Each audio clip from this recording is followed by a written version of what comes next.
You're listening to the Millionacres Podcast. Our mission at Millionacres is to educate and empower investors to make great decisions and achieve real estate investing success. We provide regular content and perspective for everyone, from those just starting out to seasoned pros with decades of experience. At Millionacres, we work every day to help you demystify real estate investing and build real wealth. Hello, I'm Deidre Woollard, an editor at Millionacres. Thank you so much for tuning into the Millionacres Podcast. If you're a student of the residential real estate market like me, you've been watching just an incredible run. So to explore that topic some more today, I'm speaking with Nick Bailey, who is the Chief Customer Officer of RE/MAX. Nick's had a really interesting career in real estate. He's a licensed real estate broker with over 2 decades of experience. He first joined RE/MAX back in 2001. He's also worked at Trulia and Century 21. So he just has a variety of different perspectives inside real estate. And guided by his expert insight in the real estate industry, he currently helps brokers and owners at RE/MAX maximize the advantages, tools, and services available to them. Well, Nick, thank you for joining me today. Yeah, pleasure to be with you. Thank you. It's just been an incredible real estate cycle lately. I mean, I feel like I haven't seen anything like this. You've been studying the industry as long as I have. Have you ever seen anything like this? Yeah, you mentioned I've been in a couple decades. You made me sound ancient. Gosh. No, I'll tell you what I have seen is I have seen a seller's market before. And at the base of what this is a seller's market, which is purely supply and demand. That's the nature of our business. Granted, there are a lot of parameters around supply and demand. But when you look back over the last 40 years, supply is less than 1.5% as a percentage of all households in the US. It's the lowest it's been in 40 years. And so the demand is high. And so, yes, we've seen this before. RE/MAX has been around for 48 years. We've been through 7 recessions, a lot of different presidents. So that part of it's not new.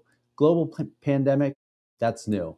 But what I do think that we've seen this year is the fact that home has never been more important. It's never been a bigger focus, at least at my lifetime in this industry, and continues to be moving forward. Well, one of the issues that we've got right now is such low inventory, and that's really getting to the point where it may be starting to depress some of the existing home sales. I mean, we've seen the numbers just drop and drop, and the NAR is saying that we could see a 15% sales growth in 2021. Do you think that that's possible given how low inventory is right now?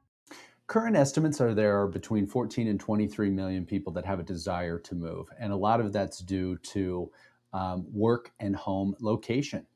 You have a number of people now that are not only looking for more square footage. Who knew the home office would be the number one feature of a home?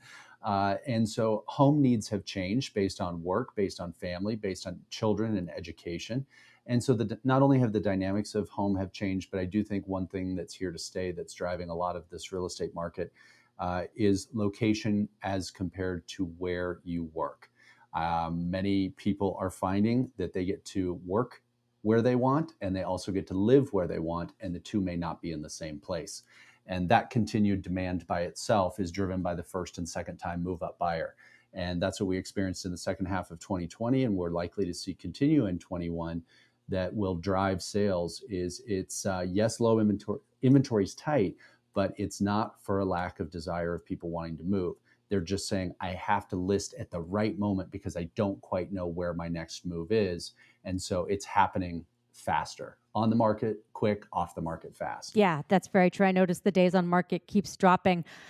What can agents do, though, to help make some inventory happen? And how do you convince sellers that now's the time? Well, there's 2 things. One is what we have seen is we've never been at a time in which consumers have relied on agents more than right now. 94% of consumers are relying on their real estate agent to help connect the dots in the transaction. They have always been the most important part of the transaction, and they continue to be.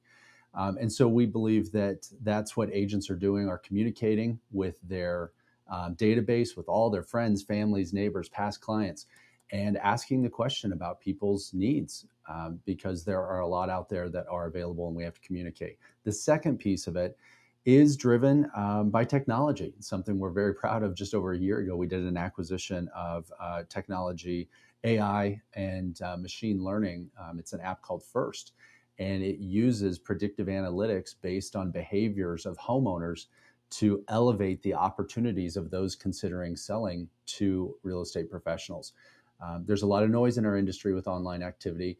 Lots of people just like to look and dream, but at the end of the day, we're using good old-fashioned communication alongside technology with AI and machine learning to identify who wants and possibly needs to sell. Interesting. Yeah, it's one of the things that I've found fascinating during the pandemic was a lot of people thought that the traffic increases was just browsing, but it turned out to be actual activity. Well, in many cases, some fun anecdotes, by the way. There are many cases where you have spouses or partners, you have two people that are decision makers on home ownership, and sometimes they're selling their house and their partner or spouse doesn't even know yet because the other one's already making plans. So it's not unusual to see that people are out browsing and looking and thinking ahead before they make the move. In many cases, people are looking 6, 12, 18 months before they make that decision. I think now the time is shorter given the time frame that people have and the demand for the change in home and space and needs. That's accelerated the time that they're looking. Excellent. I wanted to talk to you a little bit about the decision that Remax made to display buyer agent commissions. I know that's become a hot button issue in real estate. Why is this so important and why do you think it's happening now? Well, first of all, I don't think it's overly monumental. We've had an evolution of access to information and transparency that's been happening for decades. And it's not too long ago, you rewound the clock and there weren't listings online. There weren't shared listings online. Data that used to set in big books at the courthouse was not online. And all of that has just continued to follow the tech evolution, which has become part of our business. Home buyers or homeowners, potential buyers, sellers, people are living in a space where they go online and they want to research and learn and find out and be part of the process. So this is part of the evolution. We as Remax have taken a leadership stance in this, that there was pending litigation or litigation that ended up in a settlement between the National Association of Realtors and the DOJ. And one of the rulings that they're finalizing is possibly requiring the display of this on websites. That is still in process and not for us to comment on, as we're not party to either one of those discussions on how they'll settle the actual implementation of it. But we did at least take our technology team and build the availability in so that we're ready to go as this transparency evolution continues. Excellent. Thank you. Wanted to talk to you a little bit about how you talk to new agents that have never known a down market. We're in this amazing market right now. It's pretty easy, not that it's ever easy to go through a transaction, but it's certainly there's a lot of business out there. How do you talk to agents who may not be prepared for a cycle in a market? I think it starts with looking at this. Unfortunately, the barriers of entry into real estate are low, but I like to say the barriers of success are much higher. And statistically, 87% of people that get a real estate license don't have it and are out of the business 5 years later.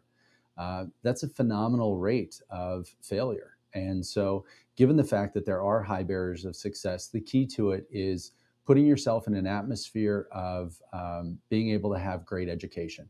And so we're telling folks right now that it's one thing that most people have been through a run-up of a seller's market over the past 10 plus years. But we will start to see market shifts and turns. And even during the pandemic, even though it was a very short pause, there were individuals that were seasoned that could share. We have a network that, thank goodness, we're in 110 countries and nearly 140,000 agents that they all share how to get through things. And so sharing, having access to education and the right culture of knowledge is what we see is one of the keys. But you bet there's going to be a first time for a lot of folks coming up in the next few years on some market dynamics. And some are going to rely on their experience and their education to get through it. Because home will always still be at the forefront of the needs of people, and some will not know how to navigate it as well as others. But we believe, based on our nearly 5 decades of experience, we've seen every change that a market can bring, and we are making the awareness and preparedness front and center for our people. Excellent. Thank you. Let's talk a little bit about iBuying. It's gathering all the headlines right now. It's still such a small part of the market. How is Remax thinking about iBuying? Well, first off, it is less than 1% in terms of the overall market. every one of the iBuyers paused their business last year when other components of real estate kept moving ahead. They maybe had to do it differently. But the reality is we have to break down what the term iBuyer means. And what it means is it's a cash buyer. It's one thing that it's not new. We have had cash buyers, groups of investors that have gone in and purchased properties for cash for as long as this business has been around, and certainly for as long as I've been alive and in this business. And so from that side of it, it's not new. The component that is interesting, though, is consumers saying, I would like to take some of the speed bumps out of the process. Most people don't transact on a regular basis. They do it once, twice, maybe 3 times in their lifetime. And so it's a process they look to an agent as a trusted advisor to get them through. And so what we're seeing with iBuyers is consumers want less friction in the transaction. They want advice from a professional, and they want to look at the best offer that they can for their property. And in some cases, cash offers are great. In other cases, it's maybe there's a better offer that's financed, and it all just depends on the entire offer and what the seller's looking for. But at the end of the day, we stand for equity. We believe that every single homeowner, when they sell, should be able to maximize their equity in the best way possible. And sometimes that's a cash buyer and sometimes it's not. We're taping this, and Zillow just announced that they're putting their estimates and cash offers together. Any preliminary thoughts on that? Well, you look at Zestimates and AVMs, the valuation components that those have been embraced by homeowners and buyers and sellers to be able to go online and just get information about neighborhoods, where are prices going up and down, and what's the approximate value of either their home or the one that they're looking at. I think that's been a good piece of evolution of the business. The challenge is that a computer hasn't been in your house. And they don't know the specifics about it. And so that's probably going to be one of the things that continues is estimates based on public data and past sales data, neighborhood data. Those are going to continue to get better and better. But at the end of the day, being able to price a home based on that individual home and the homeowner's needs, I think are going to remain front and center for most consumers. But going back to like a Zillow Offers, that's one of the iBuying platforms that's a cash buyer. I don't believe all houses will be purchased for cash by a group of folks, but there is room in the market for it. And so I don't believe that there's one solution. There's one thing that works for every single consumer. I think that it's got a place in the market for the right people at the right time. I wanted to ask you a little bit about the millennial generation, because they're now the biggest home buyers. And we had heard in the beginning when millennials were growing up, oh no, their generation rent, they're not interested in buying. Clearly that has not happened. They just came to it a little bit later. So, but one of the things I've noticed from the millennials that I work with is they really think of real estate as an investment. One of my coworkers is doing a house hack, for example. He just bought a duplex. So have you noticed that as well, that the millennial generation seems to think a little bit differently about real estate? Yes and no. I love that you call it Gen Rent. I talked about 5 years ago, I happened to be giving a presentation and someone said, oh, millennials, they're just going to rent and ride an Uber. We're never going to sell cars or houses again. And the reality is that's just not correct. Now, the reality of what's driving that, you talk about later, when you look at the average age of someone getting married and the average age of someone having their first child, which children is generally one of the leading indicators to need for housing or need to move, need for more space, just marriage and the rates of children have moved out 6 to 8 years in age just in the last few decades. And what I also think is happening, they're getting a lot of professional experience in that period of time. So instead of the average homeowner, first-time home buyer being early 20s, that's now a little later. They have more business experience, they have more real life experience, and so they may be looking at it more from an investment perspective. But at the end of the day, here's where millennials are no different than any generation before them. The primary purpose of home is shelter and to have a home to live in, possibly raise a family in. And that's really continues to be the number one driver of what they want. Now, do every one of us hope that our homes appreciate? Yes, the average net worth of a renter in this country is $5,000. The average net worth of a homeowner is $200,000. So it has proven to be a wonderful gateway to building wealth. That's very true. And I think that's one of the reasons that it's really important to make sure that everyone really has access to home ownership. There's been a lot of talk about the rates of home ownership among African Americans and encouraging diversity in real estate. Is that something also that REMAX is paying attention to? Would love it, every minute of it. You look at right now, the African American home ownership rates sit at 44%. And Asian Americans are just above that, hovering around 48, 50%. And you've got yet the home ownership rate as a country as a whole between 68, 69, 70% that's come up. And so we work with the industry organizations that are advocates for the multiple demographics or communities throughout our country. And as we just become more diverse overall, we are here to embrace and help partner with these industry leaders to help drive initiatives throughout all of the country with home ownership.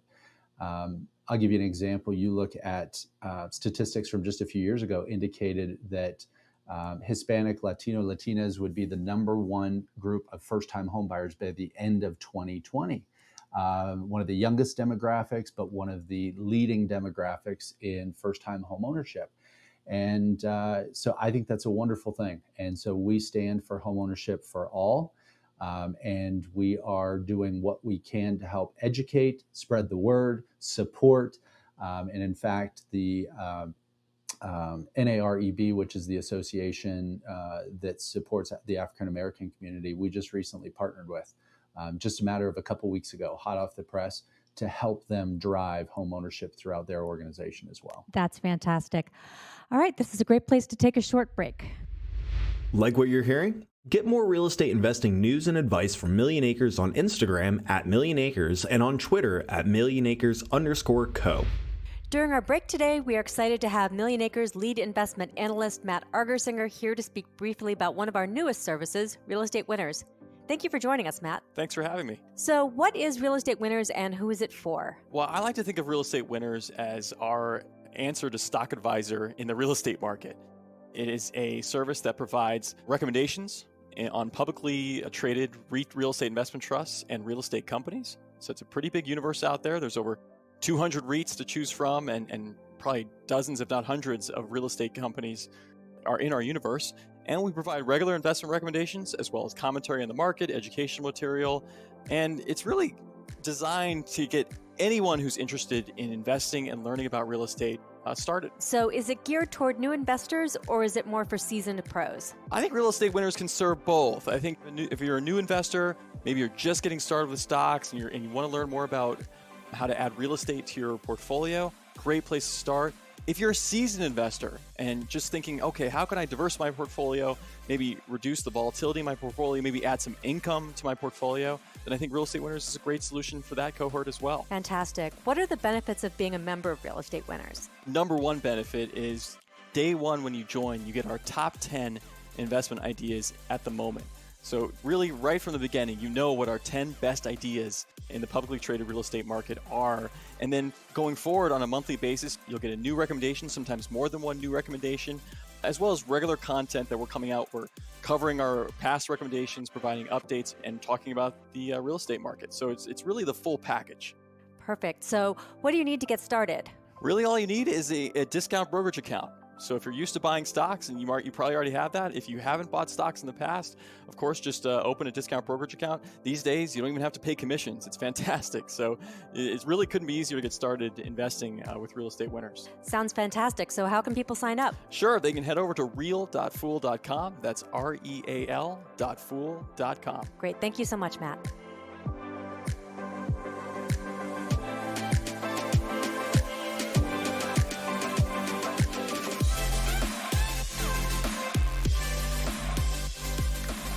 I'm back with Nick Bailey, Chief Customer Officer of REMAX, and we're talking about the residential real estate market.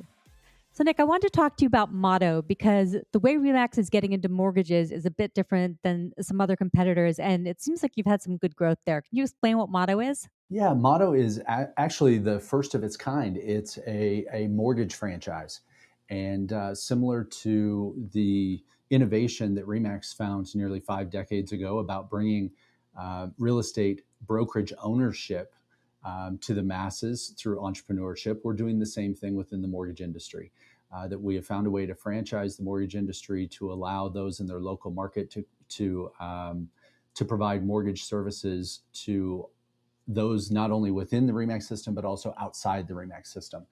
And so that business has continued to accelerate. You look at the mortgage market for 2020, $4 trillion went through the mortgage sector, and the highest on record was 2006 with $3 trillion. So a huge jump. And so the mortgage business obviously has been key to home ownership. There are 34% of homes in the United States without a mortgage. There are currently 63% with positive equity and just a little over 2% with negative equity. But most people are in a good place. But we know that given the fact that the mortgage is generally the biggest component that home buyers think about when buying a home, do they have enough down? Can they afford a payment? We believe that the combination of working across the real estate sector and bringing mortgage more readily available to entrepreneurs is a huge win. And is RE/MAX considering the idea of having the entire transaction, sort of what I kind of call like nose to tail transactions? Is that something that is important to RE/MAX as well? I think the industry is on a race to who can help link those components together, but we all know, fortunately, unfortunately, however you look at it, that the real estate sector and all the components that go into a successful transaction are very fragmented. And so one of the biggest challenges we all have that I believe that we're all in a race to, though, is how do we reduce the friction, bring together the fragmentation, and create an overall better consumer experience? And you better believe that's important to us because we know that if it makes buying or selling a home easier in conjunction with a full-time professional, that's going to be a win for consumers and agents alike. Absolutely. During the pandemic, we started to use video more. Everybody's on Zoom. At the Motley Fool, we started Fool Live, and we've had our analysts talking to people every day. I know that you've got something similar in that you've had Good Morning RE/MAX. I've seen some of those episodes. How has that experience been like for you as the company sort of shifted to this virtual world? Yeah, well, I'm glad to hear that I'm talking to a viewer. That's so exciting because Good Morning RE/MAX has been really fun for us.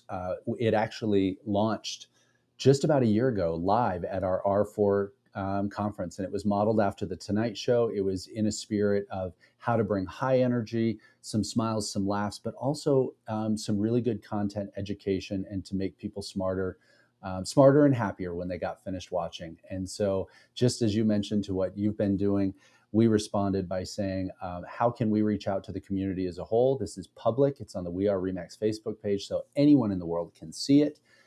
It's become a global show that we did virtually, and it has been really exciting in a nice way at a time when people are nervous. There's things that are unsettled. There are people with hardship. And we had to find the right balance. I will honestly tell you that I was very nervous about going forward with it just after the pandemic started because it does have a natural humor element to it. And that's kind of my personality. But we wanted to make sure it was done in a way that it was received positive all the way around. And what we found is that's what people were looking for. They wanted to get a little smarter and have a few laughs along the way. And it is such a compliment to have as many wonderful guests, those like Dr. Ben Carson. We just recently had Dave Ramsey. We had Marie Osmond, the co-founder of Children's Miracle Network Hospitals. We just wrapped in, our agents donated $8 million last year, even in the pandemic. We've been with them 29 years and $170 million later. The list goes on and on. And at the end of the day, it's just a nice way to bring value back to the community in a way that we're using the technology to get through it. And I love the fact that you said smarter and happier because that's 2/3 of our motto. We exist to make people smarter, happier, and richer through real estate investing. So that's fantastic. You also mentioned R4. Now, I know that R4 is RE/MAX's big conference. Things are different this year. We're not seeing real estate conferences right now. I know Inman is scheduled for October. Hopefully that'll happen live. How has that been for RE/MAX? I mean, you guys are usually at dozens of conferences every year. What's that been like for you? Well, we are going live. We're going live and virtual. So our R4 coming up for this year is in Orlando. It's March 23rd through the 25th, but we are doing a live event. Now, we're following all the guidelines. We're having to rent space for 8 or 10,000, and we have to cap it at 2. So it won't be nearly as large as it has in the past, but we want to make sure we're calling it R4 Your Way. And we believe that this is a time that each and every individual in society has to advocate for themselves because of their own personal situations. Some people are more at risk than others. You have to make the decision that's right for you. But I think as a leader in an organization, we've all struggled with when will be the right time. And I think what we've all realized now a year later, there's not going to be a magic button that we push and this is just all over. This could be just something that we live with for the rest of our lives in some form or fashion. And so we looked at it and said we thought the time was right. We had a lot of feedback from our network. And so we're going to move forward with a dual event by live and in person. And we believe that after someone does it, and we were planning to do it right, that others will follow. And do you feel like that's going to be the model going forward in the future? Like, then will next year's R4 have the same sort of components? I think for us it will, and here's why. When you span over 110 countries like we do, there's just a point at which everyone can't travel the globe all the time, but to be able to finally get used to tech like Zoom and to be able to drop in or these other platforms. We don't use Zoom. We do more enhanced platforms, so it's a much better virtual experience versus just seeing each other, on a camera box. So yeah, I think that's here to stay. But I also know the DNA of an agent because I am one.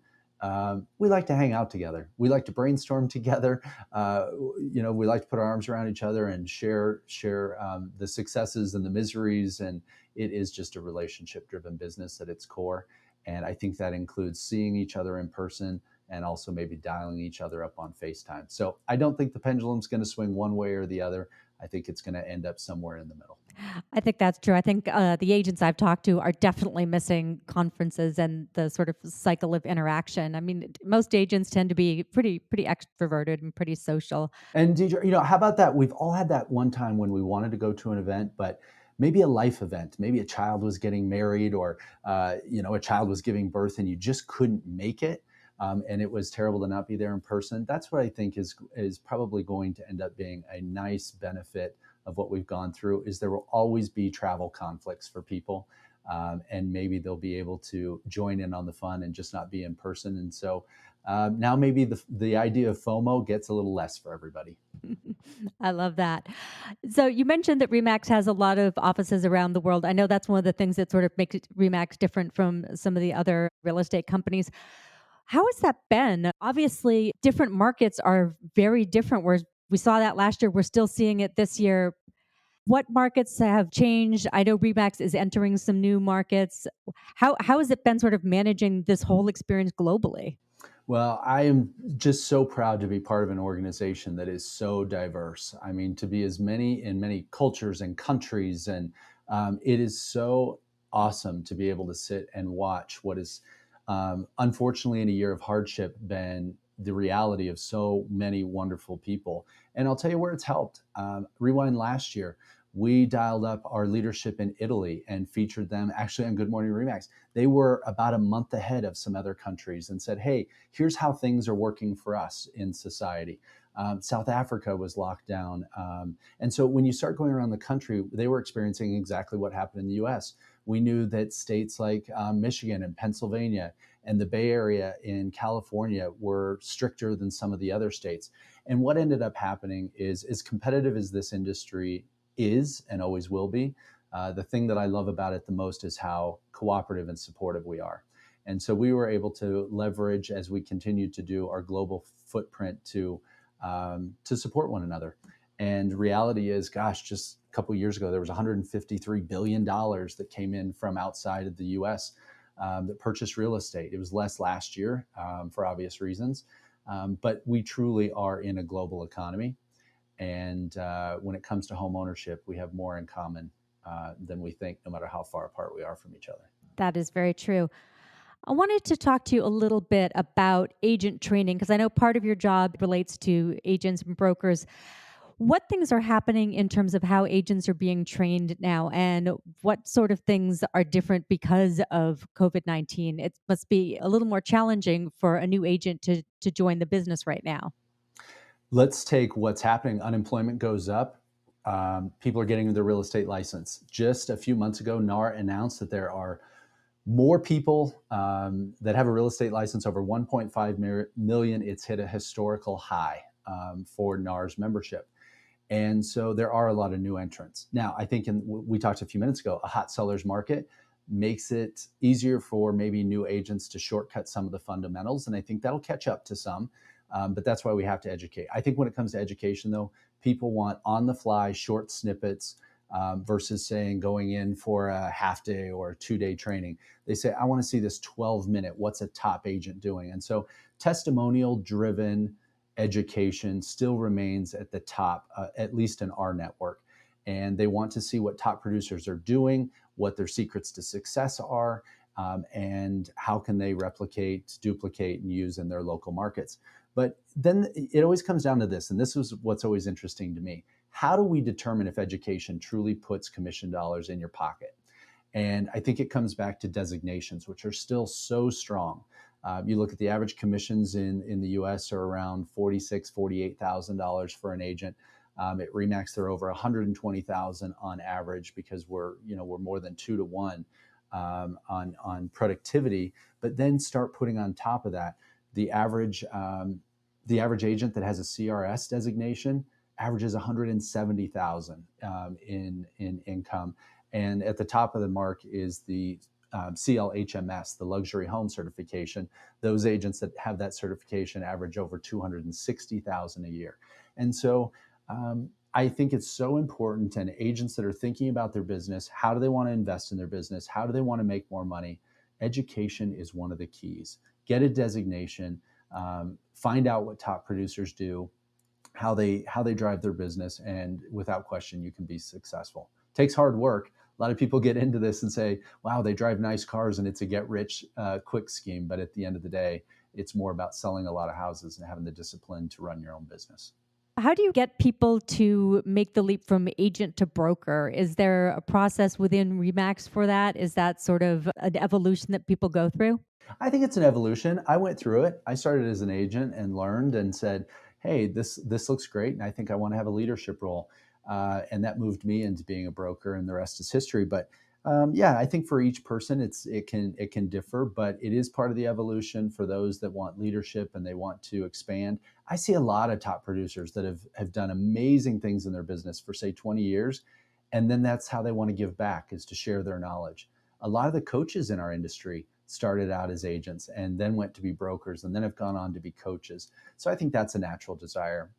We kind of have a saying at RE/MAX that you're in business for yourself, just not by yourself. And I think that in itself has driven the entrepreneurial spirit. But I think the real estate business is entrepreneurial at its core. And you're going to see people that want to run their own business, be their own boss, and be by themselves as an agent. You see people that run teams that they want to bring people along and accelerate their production. And then you see folks that want to help and foster the careers of others. The beautiful part is you can determine your path in this industry whichever direction you want to go. Excellent. Thank you. I want to talk to you a little bit also about technology. You've bought two companies that I respect and actually know some of the people. You mentioned First. I know Mike Schneider. He's very smart. Also, you bought Bouge, which is a sort of website and CRM platform. What kinds of businesses is RE/MAX looking to acquire next, and how did you integrate those technologies into your platform? Yeah. Now, first question, I can't let you into our secret vault of what's next. Well, that's true. We are publicly traded. No, but those have been really exciting acquisitions for us. Because here's what it comes down to. Agents don't want to log into 7 or 8 disparate systems to run their business. And because the fragmentation in tech and a lot of new entrants, and there's always some exciting things, agents find themselves having to go in multiple directions to solve for their business needs. And so we believe that it can be better. We believe that you can tie many of these platforms together. And as a company of our size and scale and brand presence, that we want to put some of these systems together for 2 reasons. One, to make the lives of real estate agents better and easier to use one system to run their business. And the second part is to then use those systems to deliver a great consumer experience to buyers and sellers. And so we're really working on this path of improved technology consistency and an ecosystem that delivers better to both parties. You mentioned you're publicly traded. I wanted to give you a chance to, if someone is listening and they're a shareholder, I'm a shareholder, what would you like to say to shareholders? RE/MAX has had a phenomenal business, and your timing's interesting because we have earnings tomorrow morning, nice and early. So no hints or giveaways here, but you can tune in tomorrow and find out.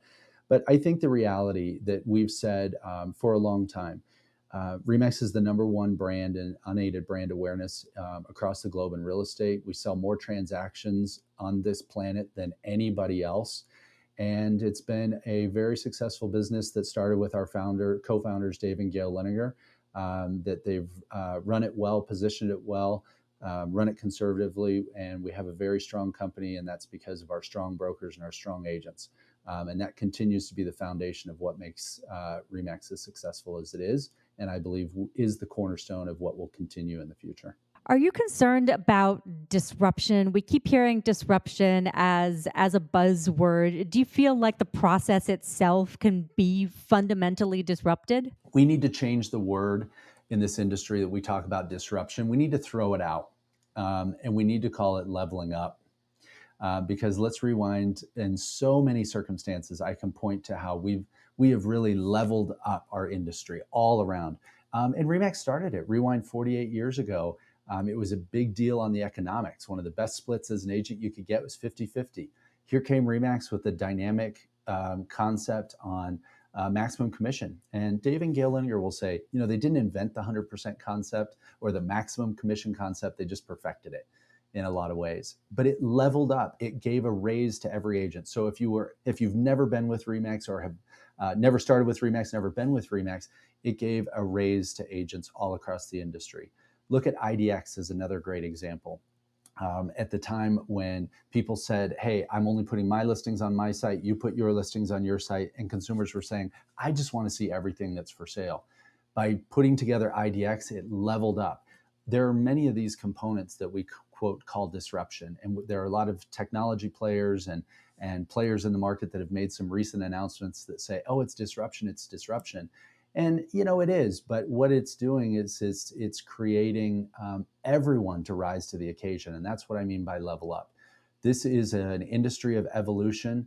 And you can point to a lot of players over a lot of years that have truly leveled up and made the industry better.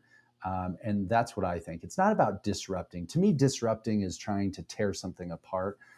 I guess you could say that you tear something apart maybe to make it better. But I personally view a lot of the evolution as just making it better for everyone that's in this business, not just for some in this business. I like that. You mentioned IDX, and one of the kind of controversies that we're seeing lately is things like coming soon listings or listings that are private. There's been a lot of talk about that lately. What's your take on that? Do you feel like there's a little bit of fragmentation going on? Yeah, and a lot of it is something that we feel that depending on the size of company and scale, we don't believe that companies should take advantage and change the rules just to their advantage. For example, the size that RE/MAX is, we believe that we want to keep the industry working all together in a spirit of cooperation. And we don't design rules that just benefit RE/MAX, for example. And so, when it comes down to coming soon, first and foremost, I think between a seller and their agent, they determine the best marketing plan for their property. Not every property is the exact same. Not every home seller is the same. And so that's the foundation of where it starts. But the idea of people trying to create different rules because of their different influencer system, we're not supportive of that. We say, hey, let's keep it fair to the industry. Let's do what's best for the buyer, what's best for the seller, and let's continue to work in a spirit of cooperation. And that's something that's cool about this industry. You and I can go out, we'll compete head to head for a listing. But once you get it and I don't, I'll still, put my arm around you and say, hey, let me try to find a buyer and let's see if we can get it sold. So there is continued to be a healthy spirit of competitiveness, but we like the spirit of cooperation. As we wrap up, just want to talk a little bit about real estate investors. This podcast is for real estate investors as well as anyone interested in real estate. Do you consider yourself a real estate investor? Well, I guess I'd have to kind of say yes, because my real estate investing started when I was 17, and I had the chance. I bought 2 commercial retail buildings in the community where I lived on Main Street, and so that's what got me into real estate. And I leased one while I ran a business out of the other. It was non-real estate related, but it was an investment for me. And I owned that for 10 years and doubled my money. But the intent in which I bought it was to run my own business. And it was cool having another building next door that the tenant was helping pay my rent. So it worked out okay. But there's a lot of room to invest in real estate. The vast majority of residential people do it for home, like I mentioned earlier. But I'm an investor because I believe that there's one thing that's not infinite, and it's land. And its space. And as long as our households continue to increase like our population does in this country, the value of real estate will always be pretty important. But my personal residence, it's been a good investment. It's been primarily for my wife and my kids and for us to have a home. It's second as an investment, but then I have other properties that I look at more as just an investment. So a blend of both. Excellent. Thank you. Well, this was fantastic. Thank you so much for your time today. And just a reminder to listeners, you can always learn more about RE/MAX at remax.com. Stay well and stay invested.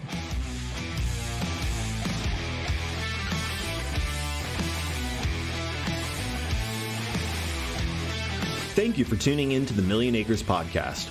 I hope you liked today's show. If you enjoyed this episode, please consider subscribing through your favorite podcast provider. If you have any questions, please feel free to drop us a line at help@millionacres.com. Stay well and stay invested. People on this program may have an interest in the deals, offerings, or services they discuss that Millionacres or The Motley Fool may have a formal recommendation for or against. Always consult a certified tax professional before acting on tax advice, and do not buy or sell assets based solely on what you hear.